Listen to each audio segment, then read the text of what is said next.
Hello, this is Valerie Aiello, and you're listening to Idea Diary. Thanks for coming back to my office and hanging out. Cathy Heller, the author of a book called Quit Your Day Job, interviewed James Altucher, and it's really great. So if you're really into positive thinking about being yourself and doing whatever you want to do every day, and really believing in yourself, this is definitely an hour show that you should check out. So James Altucher wrote a book called Choose Yourself, and he has a new book called Skip the Line. And the basic idea of the new book, Skip the Line, is that he was kind of told, or we were all kind of told, that you need to have 10,000 hours to be considered an expert in whatever you want to do. And this book is about skipping the line. I guess in this interview, he talks about getting older and maybe not having time to have 15, 20 years to develop skills on something. So there were a lot of things that he still wanted to do and accomplish.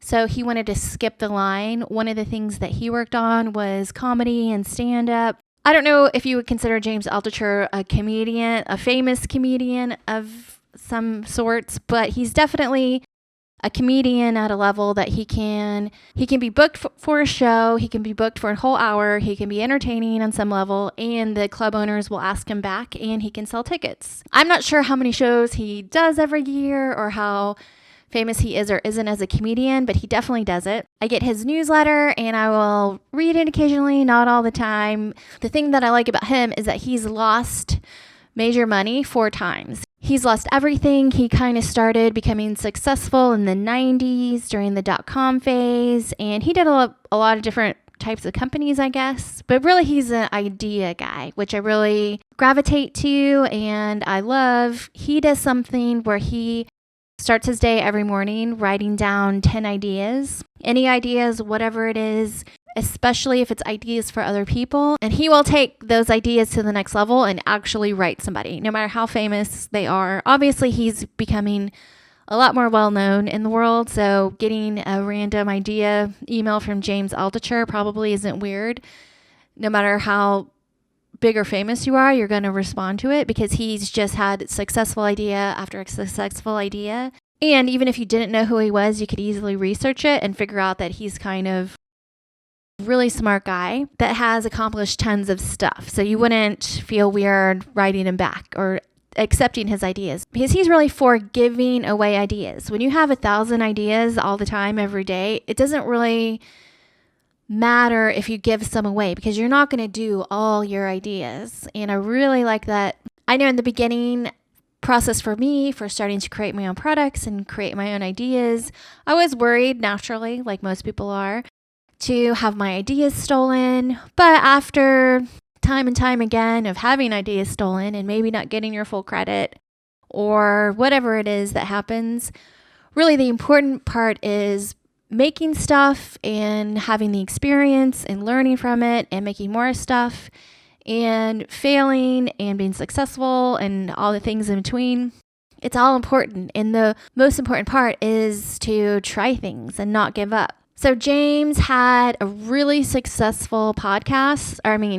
He had a really successful blog that went viral and like 35 million people read it and everyone had an opinion about it, including Seinfeld got mad. So he did a blog post about the fact that New York City is dying and it probably won't come back because he's a New Yorker. And he was really commenting on the fact that there's no Broadway, there's no restaurants, everyone's moved away. In general, he was commenting about just what was kind of obvious, that New York City has changed and nobody really knows how it's going to bounce back. I'm sure that it will. But after having this super mega successful article go viral, he'd had this burnout phase. And even though 95% of people agreed with him, there was this loud 5% that would disagree with him, and he lost friends and everyone was mad at him and he just kind of shut down, I guess. So he really took a break for a few months and worked on his chess playing. So he used to be some sort of chess master when he was younger. And he really just kind of solidified the fact in his mind that no matter what you do, obviously there's going to be people that hate it, and some people are going to hate it loudly, but it can't really stop you from doing things because there's going to be probably 95% of people that like it. And another thing he mentioned, which I thought was motivational, was that the stuff that you write or that you do that's bad, not a lot of people are going to see it because it's bad. The things that really become successful are your good things. So really, people don't even know about the bad stuff you create. So go ahead, put out the bad stuff, be a little bit afraid. The worst thing you could do is nothing. And I just found this whole show and this whole interview really great. I mean, there's so many shows all the time. I definitely recommend, and really, this is what I love about YouTube. It's just people having conversations and talking about stuff. I really like Cathy Heller. I'm not sure how often she will post stuff, but she has a podcast. I mainly only watch her YouTube videos if it comes across my feed, but I do like her, and I think she's very smart and very helpful, especially for musicians that feel like crap for not feeling successful. And I think that's kind of what her Quit Your Day Job is about, is not necessarily have zero plan and quit your job, but to kind of build a life that you want to live, doing the things that you want to do. So she's really great. One thing she said in the interview, which I thought was an important thing to think about, was that a lot of people ask her, her audience will ask her over and over again, what can they do? They're stuck. They're not successful. They can't get over the hump of wherever they're at, and they're unhappy. And she said, you don't do anything. You just be what you want to be, and you keep working, I guess. And you kind of try to exist in the energy of what you want to be, not where necessarily you are, and being unhappy all the time and being down in the dumps and a Debbie Downer and never just feeling proud of yourself for even the littlest of things that you could kind of turn that frown upside down and start thinking positive and working towards something. You've really got to create the energy of the successful you, I guess, and live it and be in it. There's just a lot in this show. One thing James talks about is that everything's kind of about risk management. So he was a financial writer. He was trying to be a novelist, and then he turned into a financial writer because he was an unsuccessful novelist. And he found that when he wrote about money, he was doing it with a different voice than all the other people that were writing about money were using. And it was kind of successful in some way because he could explain things in a certain way that was fun to read, even though you're really reading financial articles. So the one thing that I do pretty well is I feel like I'm able to manage risk to where I can try a lot of different things without losing my shirt.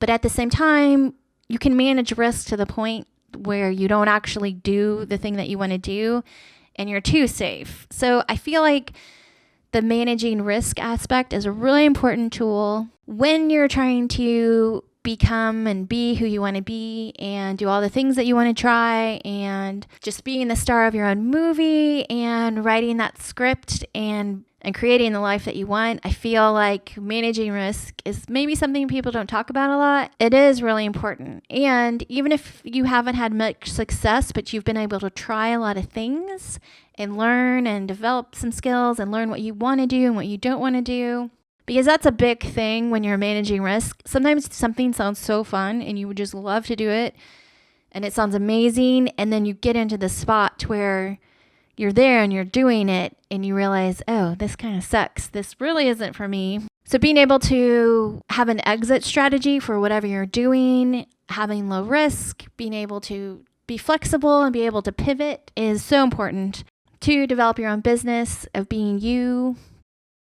And just in general, I just wanted to talk about Cathy Heller's show today. So maybe you guys would go out and watch it and find something helpful on your own. And that was basically it. So I've got a song for the day. So I made my coffee montage morning ritual video on my TikTok. And the song of the day is Artie Shaw, Dr. Livingston, I presume. And the song of the day will not always be instrumental or vintage or whatever you want to call it. But my mornings, I do like to listen to a lot of instrumental music, and the song of the day will be different all the time, but I'm just going with the flow of what I've got going on in my record player right now. So anyway, that's the show. I'll see you tomorrow. Bye.